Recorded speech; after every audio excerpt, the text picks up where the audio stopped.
Hello guys, this is Vijay Tushar and you watching your favourite channel BTV युवा, क्योंकि जमाना है वी द यंगस्टर्स का।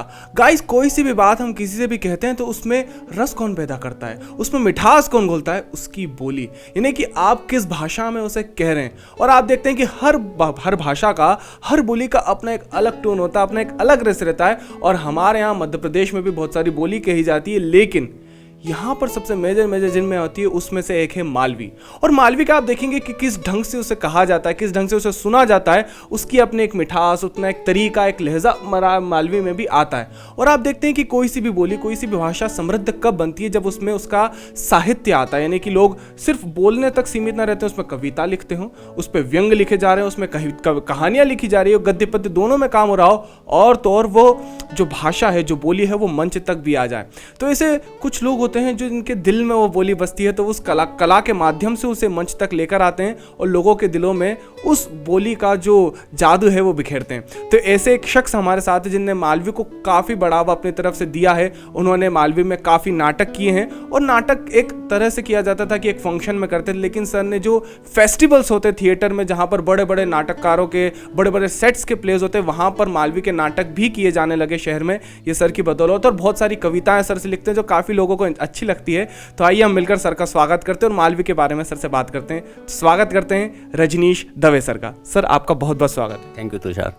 सर, सबसे पहले मैं आपसे यही सवाल पूछना चाहूँगा, आप कविता भी लिखते हैं, आप नाटक भी करते हैं मालवी में, तो इसकी शुरुआत कहाँ से हुई थी? कि जैसे मुझे पता है कि आप शुरुआत में हिंदी में नाटक कहा करते थे, हिंदी रंगकर्म से जुड़े थे, उसके बाद आप मालवी में आए पिछले 6 सालों से, तो इसी क्या आपने देखा था कि आपने मालवी की तरफ रुख किया? तुषार, अच्छा प्रश्न है। दरअसल मालवी मेरे यहाँ तो बोली जाती है, और कई अधिकांश जहाँ पुराने लोग हैं मालवी बोली जाती है। तो पहले तो मैं हिंदी थिएटर से जुड़ा रहा, फिर मुझे लगा कि मालवी पे कुछ काम होना चाहिए। और एक बात तुषार, आप देखेंगे कि मालवी में मौखिक साहित्य तो बहुत है, लेकिन लिखित साहित्य जो हम आने वाली पीढ़ी को अगर सौंपना चाहें तो कुछ भी नहीं है। तो मुझे लगा कि इस पे काम होना चाहिए। फिर लगा कि यंग जनरेशन को, जो नई पीढ़ी को जोड़ना है, तो उसके लिए क्या? तो लिखने के साथ फिर मैंने नाटक शुरू किए मालवी में। और मुझे लगता है कि मालवी मतलब नाटक जो है वो इतना बढ़िया माध्यम है जो आपको सीधा कनेक्ट करता है दर्शकों से, है ना। और जो यंग जनरेशन मेरे साथ काम कर रही है वो भी मतलब एक तरह से बिल्कुल टच में नहीं थी मालवी की, लेकिन मेरे साथ काम करके उनका भी एक उनको प्रेरणा मिली कि हाँ, मालवी तो बहुत अच्छी है, इतनी समृद्ध बोली और हम लोग इससे दूर थे। तो अब मैं उस पर काम कर रहा हूँ और काफ़ी हद तक सफलता भी मिल रही है धीरे धीरे जी। और सर, किस तरह के रिएक्शंस देखने मिलते हैं ऑडियंस के जब वो एक मालवी नाटक देखते हैं? मतलब आदत रहती है कि हम हिंदी नाटक देख रहे हैं, मराठी नाटक देख रहे हैं, कि जब वो मालवी नाटक देखते हैं तो उनका किस तरह का रिएक्शन रहता है? बहुत अच्छा प्रश्न है तुषार। असल में हिंदी में तो बहुत सारी स्क्रिप्ट हैं और कई कालजयी नाटक हैं। मनु भंडारी का आप महाभोज ले लें, या आषाढ़ का एक दिन ले लें, पगला घोड़ा ले लें, तो बहुत अच्छा था। लेकिन मालवी में नाटक करना ये एक चुनौती थी मेरे लिए, क्योंकि आपको अगर जोड़ना है दर्शकों को तो कुछ कंटेंट आपका ऐसा होना चाहिए कि आपसे अट्रैक्ट हो ऑडियंस। और दूसरा ये है कि उसमें हास्य होना ज़रूरी है। अभी फ़िलहाल मुझे लगता है कि मालवी में हास्य के साथ नाटक करना ज़्यादा बेहतर है ऑडियंस को अगर जोड़ना है। व्यंग भी होता है, उसमें संदेश भी होते हैं, लेकिन हास्य का पुट बहुत ज़रूरी है, वो बहुत ज़रूरी है। तो मैं उसी पे अभी काम कर रहा हूँ। और उसका मतलब ये नहीं है कि गंभीर नाटक नहीं हो सकते। अगला मेरा जो काम है, मैं यही चाहता हूँ कि जो कालजयी नाटक हैं बड़े बड़े, उनका मालवी अनुवाद हो और बाकायदा उनका मंचन हो। मैं इस कोशिश में भी लगा हूँ और शायद हो सफलता मिले आगे। जी, जैसा कहते हैं कि ट्रेजेडी होती है नाटक में, तो उसको नाटक को एक गंभीर रूप दिया जाता है और बड़ा उसे नाटक मान लिया जाता है। सर, आपने अभी सीरीज़ की थी इस तरह से एक मालवी नाटक की, वो किस तरह की थी सर? तुषार, जैसे मैंने पहले भी कहा कि मालवी नाटकों में मौलिक नाटक तो बिल्कुल नहीं के बराबर है। तो शुरुआत मैंने श्रीनिवास जोशी हैं जो मालवी के प्रथम गद्य लेखक माने जाते हैं, तो उनकी कहानी थी सोनापाली, उस पर पहले मैंने नाटक किया। उसके बाद उन्हीं की एक और कहानी है वारे पट्ठा भारी करी, उस पर मैंने काम किया, नाटक किया, अच्छा रहा। उसके बाद फिर मुझे लगा कि अब कुछ है नहीं ऐसी स्क्रिप्ट जहाँ जिस पे अपन नाटक खेल सकें। फिर मैंने सोचा कि मैं खुद ही लिखूं और नाटक करूं, तो फिर मैंने खुद लिखना शुरू किया। दरअसल मेरा एक व्यंग था, मांदा का फजीता, यानी बीमार आदमी जब अस्पताल में भर्ती होता है तो उसके साथ क्या क्या दिक्कत आती है। बड़ा प्रैक्टिकल सा सब्जेक्ट था, तो उसको लेके मैंने नाटक किया और बहुत सफल हुआ वो नाटक, बहुत अच्छा रहा। उसके बाद फिर जब वो मरीज घर आता है तो उसका सेकंड पार्ट ये है कि घर आने के बाद भी फजीते होते हैं, तो जक नीले फजीता। अब उसके बाद ये है कि भाई वो ठीक हो गया, ऑफिस जा रहा है, मतलब अपने काम पे लौट रहा है, तो ऑफिस में जाने के बाद भी फजीता चलता रहता है, मतलब कंटिन्यूस फजीते तो जीवन में हमेशा लगे रहते हैं। तो फिर चल ही रहा फजीता कि अभी जो राघव के उसमें फेस्टिवल में भी किया था उसको, और बहुत अच्छा रिस्पांस रहा। तो इस तरह से हमको भी एक उत्साह होता है कि यार अगर अच्छा काम हो रहा है तो दर्शक पसंद कर रहे हैं तो आगे भी हम मालवी पे काम करते रहें। तो अभी भी कर रहा हूँ और आगे भी करता रहूँगा जैसा मौका मिलता रहेगा। जी बिल्कुल सर। ऐसा आपको क्या लगता है कि मेन कारण क्या है कि ऑडियंस इतना ज़्यादा भी जागरूक नहीं है कहीं ना कहीं मालवी के नाटक को लेकर, कि इतने ज़्यादा जितने हम शहर में हिंदी नाटक देखते हैं इतने मालवी नहीं देख पाते? दरअसल क्या है कि मालवी जो है प्रचलन में नहीं है तुषार, जो मैंने पहले भी कहा है कि जो एक पीढ़ी है जो पुराने लोग या वृद्ध हो चुके हैं वो मालवी बोल रहे हैं, बाकी जो यंग जनरेशन है ये बिल्कुल अछूती है मालवी से।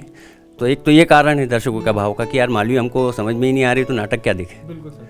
लेकिन अब धीरे धीरे जैसे मैंने कहा कि अब मान्यता मिलने लगी है मालवी नाटकों को भी, और मुख्य धारा के मंच तक मालवी पहुंची है, तो अब एक आशा जागती है कि शायद लोग बोलने लगे। और मैं ये कहता हूँ कि झंडे उठाना या नारे लगाना ये ठीक है मालवी के लिए, लेकिन धरातल पे काम होना बहुत ज़रूरी है। जी बिल्कुल सही बात है, धरातल पर काम होना बहुत ज़रूरी है किसी भी भाषा के लिए। और सर आप कविताएं भी लिखते हैं मालवी में, बहुत सुंदर। तो सबसे पहले हम चाहेंगे कि एक कविता सुने, उसके बाद हम कविता पे कुछ बात करेंगे सर। बिल्कुल अच्छी बात है। तुषार मैं ये भी कहना चाहूँगा कि मालवी बहुत समृद्ध है। बिल्कुल सर। मतलब मालवी जो है इसमें साहित्य की सारी विधाओं में लिखा जा रहा है, और मतलब मैं नहीं लिख रहा हूँ, कई लोग इस पे काम कर रहे हैं। वेदिमांशु जी हाइकू बहुत अच्छा लिख रहे हैं, एक नरहरि पटेल जी जो है वो मालवी के लिए बहुत काम किया उन्होंने, कर रहे हैं अभी। अनिल त्रिवेदी जी हैं, मालवी जाजम हैं, बहुत लोग काम कर रहे हैं और सारी विधाओं में लिखा जा सकता है।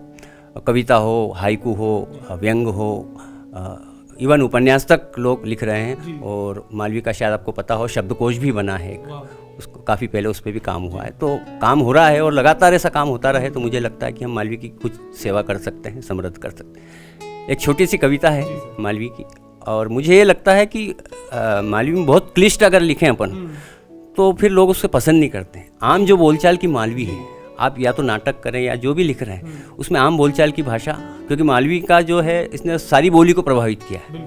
मतलब अगर अपन भोपाल से आगे जाते हैं तो बुंदेलखंडी से जाके मिल जाती है, पश्चिम में अगर हम जाते हैं तो ये राजस्थानी से मिलती है, उत्तर पूर्व में हम चलें तो ये गुजराती से मिल जाती है ना। तो मालवी ने सारी भाषाओं बोलियों को प्रभावित किया है और खुद भी प्रभावित हुई है ना। तो मैं एक छोटी सी कविता है, उसका शीर्षक है टेम। टेम यानी समय। चली रहो चलतो रहेगो, कभी नहीं रुके है टेम। मतलब समय चल रहा है, चलता रहेगा, कभी नहीं रुकता। छूटियो तो पाछे नहीं आवे, मतलब एक बार छूटा तो फिर वापस नहीं आएगा। चलती रेल सरी को टेम, रेल है जो चलती जा रही है। अच्छो होवे के बुरो, काटनो पड़े है टेम। ऊंचा उड़ने वाला के धरती पे ले आवे टेम, है ना। मतलब जो अगर बहुत ऊंचा, हाँ तो समय उसे असली रूप दिखा देता, नीचे ले आता। समय सबसे बलवान। कीमत जो एक ही नहीं जाने, जो समय का जानते नहीं कीमत, टेम की कदर नहीं माने। एक पल का टल्ला में, टल्ला यानी धक्का मालूम है, एक पल का टल्ला में दुनिया उजाड़ी दे है टेम। सबको अपनो अपनो टेम, दुख को भी सुख को भी टेम। दिखावे करतब नवा नवा, जने मदारी हो यो टेम। वाह सर। लाख एके पकड़ो तम, हाथ कदी नहीं आवे। कोई पैदा नहीं हुओ, मुट्ठी में बांधे जो टेम। कोई बठी ने काटे है, कोई लोग कुछ काम नहीं करते बैठे हैं। कोई दौड़े दिन ने रात, कोई लगे हैं लगातार। कोई बठी ने काटे है, कोई दौड़े दिन ने रात। कारण साते लईने आवे, निवरो नहीं आवे है टेम। समय जब भी आता कोई कारण लेके आता है, अच्छा समय या बुरा समय। कोई घबराई जावे है, कोई लड़े है हिम्मत से। हौसलो है जेका मन में, साथ ओ को दे है टेम। जिसके मन में हौसला है, समय उसी का साथ देता है। हंसी खुशी से काटी लो टेम, आज जो है हाथे, आज जो हाथ में समय है उसको अच्छे से गुजार लो। तम भी ने मैं भी नहीं जानू, कल कसो होए गो टेम। वाह सर। बर्छी भाला तीर तलवार, बोथरा है टेम का आगे। जीते वोज है जिंदगी में, साधी ने चले जो टेम। मोको सबके दे है टेम। अभी अंतिम है कि मोको सबके दे है टेम। कोई डूबे कोई तीरी जावे, कोई निकल जाता है कोई फंस जाता है। मोको सबके दे है टेम, कोई डूबे कोई तीरी जावे। प्रार्थना करूं जगदीश, सबको अच्छो रख जे टेम। क्या बात है, क्या बात है सर। आपने समय की सारी चीज़ें जो हम सोचते हैं कि समय गाड़ी की तरह भागता है, कोई कैद नहीं कर पाता, उसमें एक लाइन देखी, कोई इतना बलवान आज तक नहीं हुआ जिसने समय से सब परास्त हो जाता है। अच्छा समय भी निकल जाता है, बुरा समय भी निकल जाता है। तो सर आपने जैसे कहा था कि नाटक की बात करी थी, तो आपने कहा था कि कॉमेडी होने चाहिए, ज़्यादा हास्य उसमें उत्पन्न हो तो ऑडियंस जुड़ेगी। लेकिन हमने यहीं पर सुना कि इंजॉयमेंट के साथ साथ टेम जब आपने वो जो विषय लिया, वो आपको काफ़ी गंभीर बातें बताता है। क्या एक कविता इसलिए यहीं पर कारगर रहती है? हाँ बिल्कुल, कविता मतलब दोनों अलग माध्यम है हालांकि, लेकिन नाटक में भी जैसे हम हास्य अगर है तो उसके साथ कुछ ना कुछ संदेश अवश्य होता है। मतलब हास्य, आप सिर्फ हास्य नहीं परोस सकते, उसके साथ कुछ संदेश भी। जैसे मांदा का फजीता मैंने नाटक किया तो उसमें ये संदेश था कि भाई मानवीय जीवन जो है वो सबसे महत्वपूर्ण है, उसको आपको सबसे पहले प्राथमिकता देना चाहिए। मतलब पीर पराई को जानना चाहिए। उसमें हमने ये बताया था कि अस्पतालों में किस तरह की परेशानी होती है, पहले पेमेंट दो फिर एडमिट करेंगे, ये सारी ये चीज़ें थी। सिर्फ एक वार्ड का सीन है और रिश्तेदारों की जो मिथ्या सहानुभूति होती है उसको भी दर्शाया था कि मतलब सिर्फ मिथ्या सहानुभूति होती कि अरे ऐसा हुआ वैसा हुआ। फिर नर्स का बताया था कि उसका इन्वॉल्वमेंट अलग है, मरीज की तरफ कम है, वो व्हाट्सएप पे लगी है या मोबाइल पे लगी है, ये सारी चीज़ें हैं। तो ये संदेश उसमें था। फिर जकनीले फजीता और चली रहा फजीता में ये दिया था कि भाई तकलीफ़ें जो है या फजीता जो है आपकी ज़िंदगी भर चलते रहते हैं, तो हमको जो सुख की छोटी छोटी कतरनें हैं उनको ढूंढ के और जीवन का आनंद लेना चाहिए। ये बहुत बड़ा संदेश उसमें था। तो हास्य के साथ इसको आप परोस सकते हो। जी, हास्य के साथ फिर व्यक्ति सुनने के लिए भी तैयार हो जाता है कि हाँ, इस किरदार के साथ ये बात हम तक आती है। और सर जैसे हमने देखा कि कविता में यहाँ पर टेम यानी कि एक इंग्लिश शब्द है टाइम, उसको अपन टेम बोलते हैं मालवी में, जो शब्दों को तोड़ दिया जाता है। तो क्या सर ये बोली में जब हम कविता लिखते हैं तो एक खूबसूरती हो जाती है कि आम इंसान जिस भाषा में कहता है, अगर हम हिंदी में लिखते हैं तो कई बार हम क्लिष्ट शब्द आ जाता है, तो व्यक्ति कविता पढ़ने वाला सुनने वाला अलग होते हैं। लेकिन जैसे आपने बोला कि जैसे टेम पढ़ी तो जो भी मालवी बोलता सुनता है उसे आसानी से समझ में आ जाएगी। तो ये बोली की यही खूबसूरती होती है। बिल्कुल तुषार, खूबसूरती है। और मालवी बोली की विशेष करके सहजता और मिठास ही मालवी की विशेषता है, यही इसको जो है जिंदा रखे हुए है। तो अगर आपकी बोली में सहजता नहीं है, अगर नकलीपन है, तो वो मालवी अच्छी नहीं है। और मालवी मनख, जो मालवी मनुष्य, जो आदमी जो है, वो भी वही है जिसके व्यवहार में भी और आचरण में भी मिठास हो, सहजता हो, वही सच्चा मालवी आदमी। जी बिल्कुल सही बात है। और आप उसे ही बचाने के लिए कहीं ना कहीं साहित्य उसमें और कला का सहारा ले रहे हैं। तो सर आपकी नज़र में अभी आपने इतना काम किया, इतने सारे लोगों को देखा, आपने मालवी की असल जो हालात है, कंडीशन है हमारे इलाके में, वो देखिए। तो सर आप आगे और क्या प्लानिंग रखते हैं और आगे क्या करना चाहते हैं सर आप मालवी के लिए प्लानिंग? जैसे मैंने कहा कि लिख तो रहा हूँ मैं, गद्य पद्य दोनों लिख रहा हूँ। अभी 2 किताबें, एक किताब मेरी प्रकाशित हो चुकी है, 2 और प्रकाशित मतलब होने वाली है। और रंगमंच भी जैसा मैंने कहा कि लगातार मैं जब तक कर सकता हूँ ज़रूर करूँगा। और इसमें 2 फायदे हो रहे हैं असल में। एक तो नई पीढ़ी जुड़ रही है, जी सर, है ना। और रंगमंच क्या, एक नाटक का एक शौक होता है आदमी को, अरे नाटक है, नाटक देखने जाना। जी। तो इस बहाने लोग जुड़ रहे हैं और कहीं ना कहीं मालवी का भला तो हो ही रहा है। मतलब लोग घर में बोलने लगे हैं कि यार मालवी बोलना चाहिए, घर में बच्चों से भी बोलना चाहिए। मतलब एटलीस्ट हम अपनी इस बोली को बचा के रखें। दूसरा एक मैंने जो एक नकारात्मक पक्ष इसका देखा तुषार, वो मुझे ये लगा कि मालवी को लेकर थोड़ी एक खास करके जो युवा पीढ़ी है, बड़ी हीन भावना रहती है। मतलब मालवी बोलना मतलब आप गक्खड़ हो या अनपढ़ हो, ये जो भावना है ना, ये काफ़ी हद तक भरी हुई है कि यार मालवी बोलना मतलब हम पढ़े लिखे नहीं। हाँ, ग्रामीण परिवेश का मानते हैं जी, मतलब गांव की भाषा, ऐसा नहीं है। मालवी तो बहुत समृद्ध भाषा है, इसको तो हमको बहुत आगे बढ़ाना। और मैं तो यहाँ तक प्रयास मेरा तो है, सब लोग चाहेंगे कि इसको भाषा का भी दर्जा मिले। इतना काम करना है मालवी में कि इसको भाषा का दर्जा मिले। जी बिल्कुल सही बात है, काफ़ी मीठी लगती है सुनने में और काफ़ी काम की होती है। तो इसी बात पर सर आपसे एक और हम आखिरी कविता सुनना चाहेंगे जो भी आपको अच्छी लगती है। सर बिल्कुल, जैसे तुषार मैंने पहले भी कहा था कि हम जो भी करें कुछ ना कुछ संदेश उसमें हो। तो इसी तरह की एक कविता है कि पीर पराई के जाने कौन, इसका शीर्षक है। अपना सुख में रमी गया, दूसरा का दुखड़ा भूली गया, देखी ने भी सगला मौन, पीर पराई के जाने कौन। पढ़े लिखे बच्चों अपनों, नाम करे सबको सपनों। मतलब हर आदमी अपने बच्चे के बारे में ऐसा सोचता है। पढ़े लिखे बच्चों अपनों, नाम करे सबको सपनों, झोपड़ी का इंदारा में शिक्षा को दीवो जलावे कौन, पीर पराई के जाने। मतलब दूसरे जिनको अभाव है शिक्षा का, उनके लिए कोई काम नहीं कर, अपने बच्चों की सोच रहा है। हाय मन की ऊपर चढ़े, महल अटारी कम पड़े। मतलब इच्छाएं आदमी की अनंत है। हाय मन की ऊपर चढ़े, महल अटारी कम पड़े, चटई पे सोता अधनंगा की, ठंड भगानो चावे कौन, पीर पराई के जाने कौन।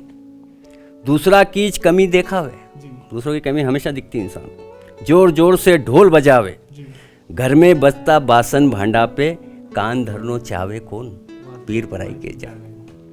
बिना काम का टंटा रगड़ा, छोटी मोटी बात का झगड़ा, सीधी जिंदगी जीने का नेम कायदा माने कौन, पीर पराई के जाने कौन। और कुछ लोग जो बड़े वैभव में और उसमें पलते हैं, विलासिता में, चांदी चम्मच लईने आया, कष्ट कहीं जाने नी काया, सजी थकी थाली जद हामे, जब आपके सामने पूरी थाली सजी हुई है, मेहनत की रोटी खावे कौन, पीर पराई के जाने कौन।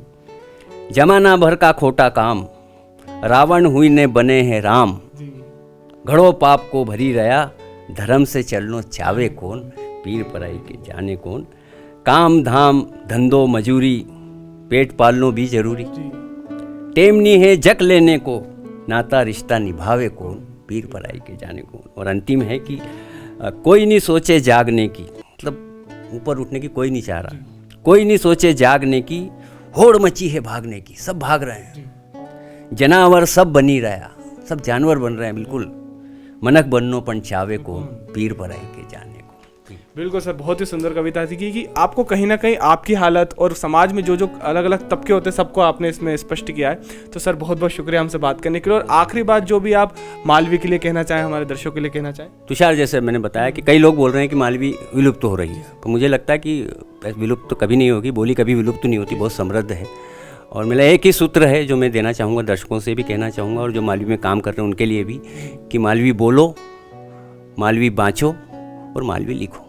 बिल्कुल सर, बिल्कुल सही बात की कि आप उसे पढ़ेंगे, उसे बोलेंगे, और जो भी आप काम कर सकते हैं, आप राइटर हैं तो आप उसमें पोइट्री लिखते हैं आप, या तो फिर दर्शक, जो कि बहुत ज़्यादा महत्वपूर्ण है मेरे हिसाब से, कि आपको अगर नाटक भी देखना पसंद है तो आप मालवी जो आपकी बोली है उसमें नाटक देखते हैं तो आपको बहुत ज़्यादा मज़ा आता है और उन कलाकारों को भी कहीं ना कहीं प्रोत्साहन मिलता है, वो आगे चलकर अच्छा काम करते हैं। बहुत बहुत शुक्रिया सर हमसे बात करने के लिए, बहुत बहुत धन्यवाद सर। तो ये थे रवीश दवे सर से हमने, रजनीश दवे सर से हमने बात की और अलग अलग चीज़ों पर हमने बात की, मालवी की हमारी कंडीशन में, कि उस पर नाटक किस तरह से किए जा रहे हैं, आजकल हम फेस्टिवल्स में उन्हें देख रहे हैं, किस तरह से कविता जो हमने देखा कि कितनी विषय जो हम देखते हैं कि कितने गंभीर गंभीर विषयों को कितनी आसानी से मालवी की भाषा में भी हम सुन सकते हैं, देख सकते हैं, और कितनी जल्दी हम उससे कनेक्ट होते हैं। तो मालवी की खूबसूरती होती है और किसी भी बोली की खूबसूरती होती है।